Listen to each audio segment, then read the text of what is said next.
I have prepped my skin and I'm ready to go.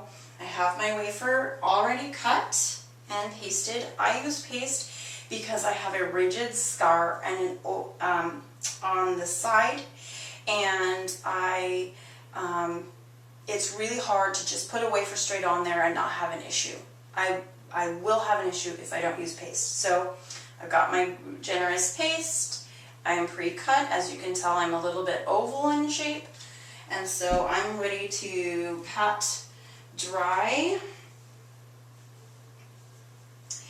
And just, excuse me, of course, we're going to make a mess. Slip that over the top. Use the Equalizer. I am an ileostomate, and don't you know, we're always on the go. Not to worry. One thing I really love about the Stomaplex Equalizer is that it is washable. It's reusable. It's going to last you a really long time. It fits straight into your caddy. So right around your paste is where I just slip it over my paste and tuck it in my caddy. So what I'm doing here is I'm just holding it on. I'm not pressing it firmly.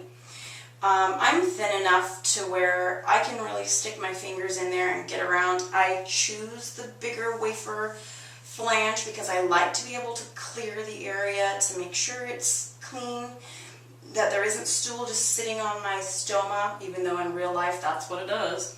And so I'm just letting it sit there, and I have, because of my oval shape, I'm just pinching it, or not hard, but you know, shaping it, and then I leave it regular so that I make sure I'm really covering that area. So once you've held it there, and gosh, you know what, we're just chatting, it's not even taking that long.